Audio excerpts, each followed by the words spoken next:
qu'il a tout dit, hein.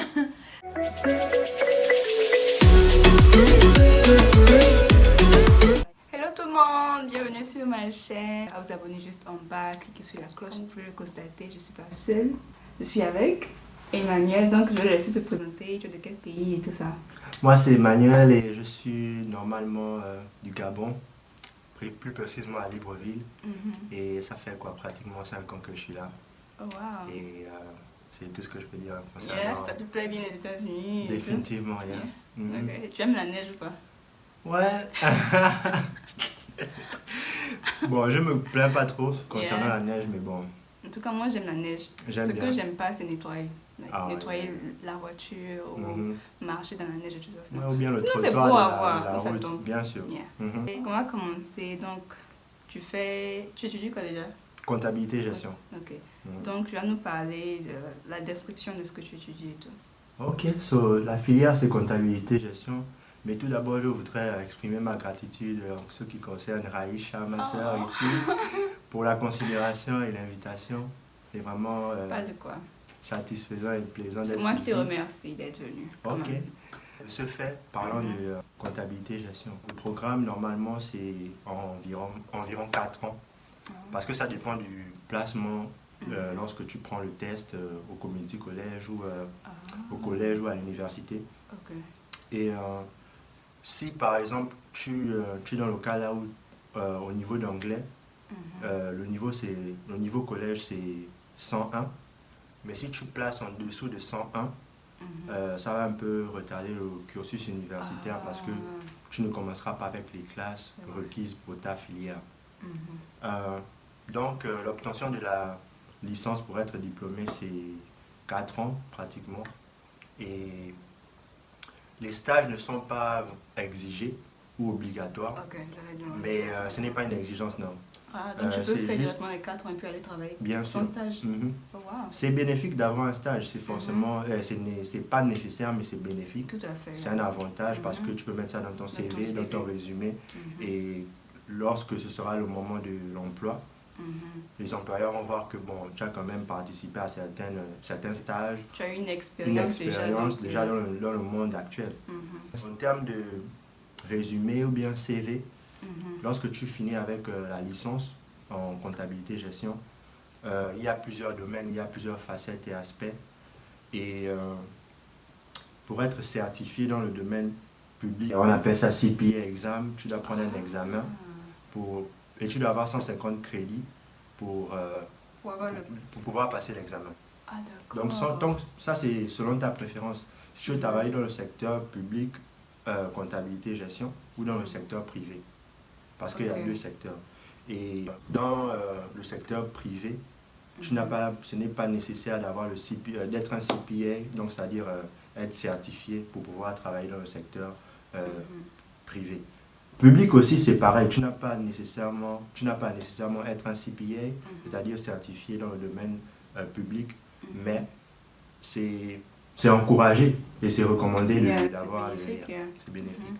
Mais lorsque tu finis les 4 années, ça dépend de toi si tu veux aller pour ton master après la licence, ou bien si tu veux d'abord commencer à travailler et par la suite poursuivre ton cursus universitaire. Et quand tu finis les 4 ans, est-ce que tu as déjà les 150 crédits?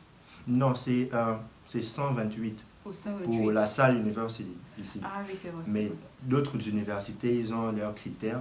Il y a certains qui sont à 125 crédits. Et il y a d'autres qui sont à Temple University. Je crois que j'ai une amie, là, on était au community college ensemble. Et elle a transféré là-bas, elle m'a dit que c'est à 125. Mais la salle ici, c'est 128. Donc, je dois prendre d'autres cours pour avoir les 150 crédits avant de passer le CPA. Oui. Donc, c'est ça qui va faire le master ou... Oui, c'est ce qui va constituer le master. Parce que le master, par exemple, ici, le programme, c'est 1 année. Et je crois que tu dois atteindre 34 crédits. 34 à 35 crédits. Donc, si tu as déjà 128... ça dépasse 150. Tu vas dépasser même 150. Ou bien il y a d'autres initiatives, ou bien d'autres alternatives, là où tu peux aller au community college et prendre certaines classes. Là, ça sera moins cher. Ça sera aussi moins cher et le prix, c'est moins coûteux, quoi. Et c'est ça, donc je vais commencer par le community college et ma recommandation serait non pas parce que c'est seulement moins cher, mais parce que ça facilite le processus en termes de transfert.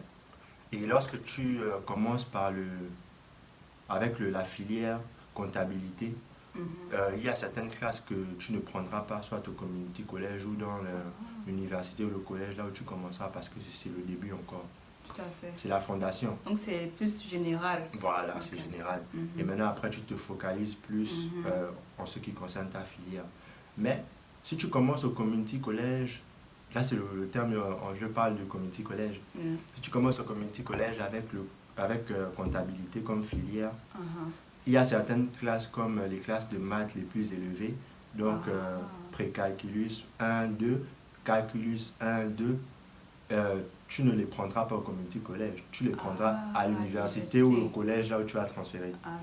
Mais si tu prends business administration, même les conseillers d'orientation te suggéreront te demanderont qu'est-ce que tu veux faire après le community collège, parce qu'il y a certaines personnes, lorsqu'ils ont leur associé, ils veulent directement aller dans le mode travail et ils veulent commencer.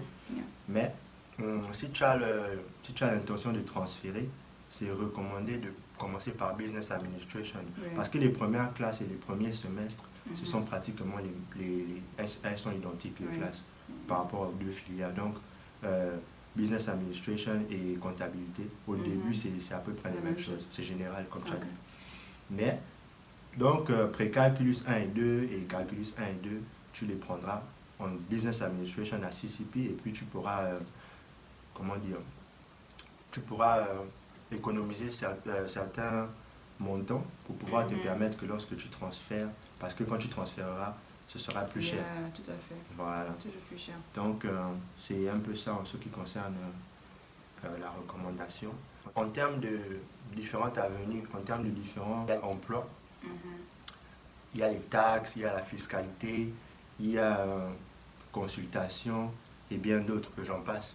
Mais en ce qui concerne la fiscalité, tu vas être un auditeur, c'est-à-dire que tu vas vérifier les aspects financiers de la compagnie pour voir s'il n'y a pas de fraude ou bien d'activités fraudulentes, etc.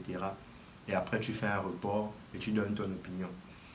Et tu peux être aussi un consultant, tu peux être un expert comptable, tu peux être un banquier avec ce diplôme-là. Donc tu peux faire beaucoup de choses en fait. Bien sûr. Wow, c'est donc génial. en termes de compagnie aussi, c'est vraiment divers. Tu peux travailler pour une banque, tu peux travailler pour différentes compagnies, que ce soit avec profit ou pas, pour le gouvernement parce qu'ils ont aussi besoin de...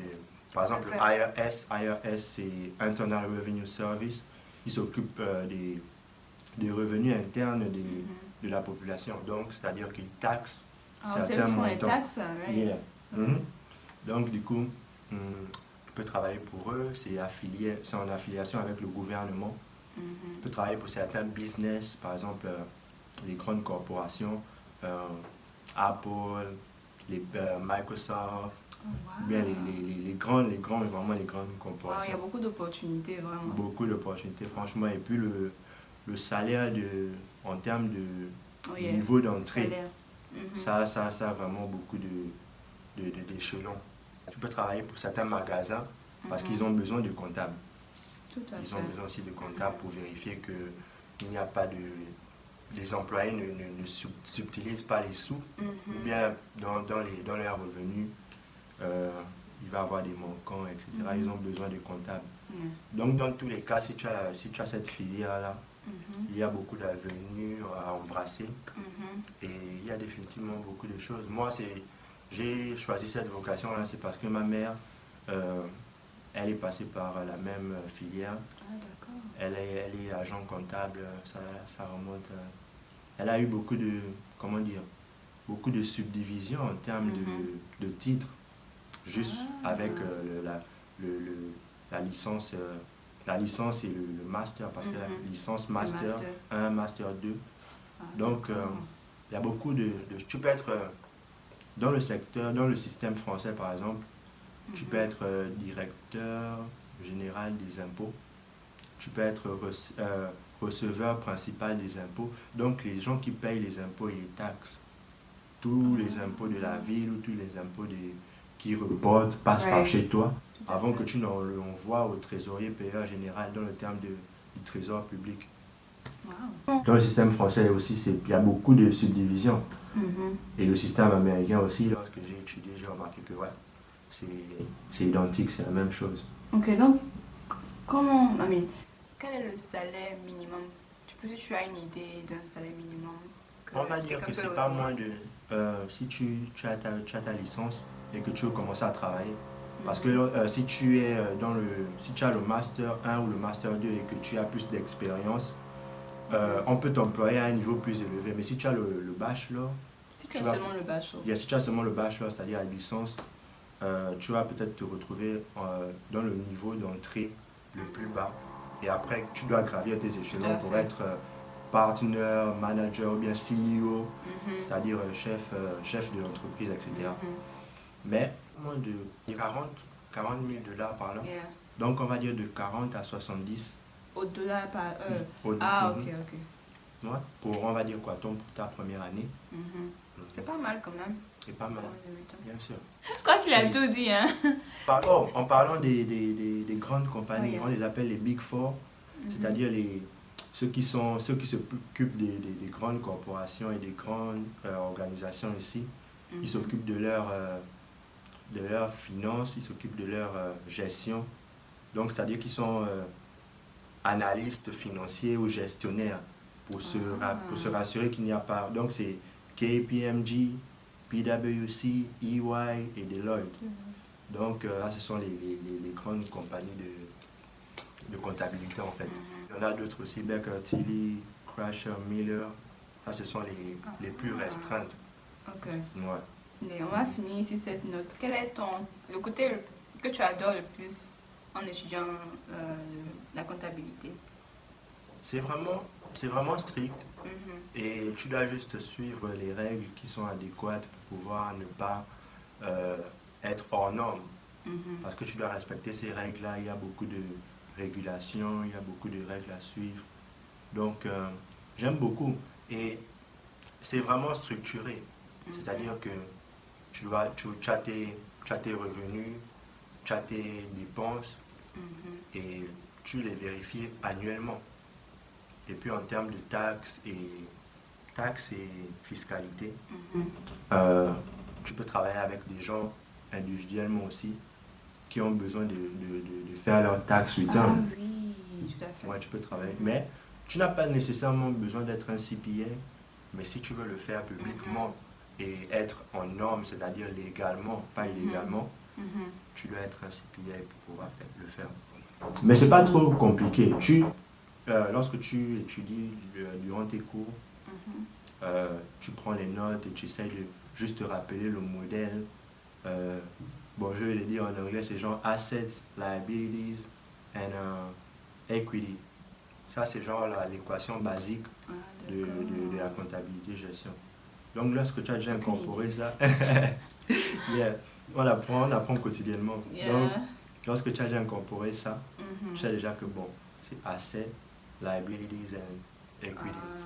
Maintenant, le reste, bon, c'est pas facile et rien n'est facile. Toutes les filières ont une difficulté. Mais j'aime bien et puis c'est plaisant. Yeah. Parce que si tu n'aimes pas ce que tu fais, franchement, tu vas avoir un dégoût. Tout à fait. Ou bien tu vas pas vraiment y mettre du tien. Surtout quand tu arrives à un certain niveau où c'est vraiment élevé. Si tu n'aimes pas vraiment, Franchement. tu ne pourras pas t'en sortir, quoi. Voilà, c'est tout. Merci beaucoup, Emmanuel, De d'être rien, passé, c'était au de plaisir. partager ton expérience Et ici. ceux qui regardent aussi, merci d'avoir participé. Et si Yeah, vous avez merci aussi d'avoir d'autres regardé. questions, etc. N'hésitez pas à poser en commentaire et puis je le ferai aussi. Oh. Donc voilà, merci d'avoir regardé. N'hésitez pas à donner le pouce en l'air. Abonnez-vous si vous n'êtes pas encore partagé. Et sur ce, on se dit à la prochaine. Bye. Au revoir.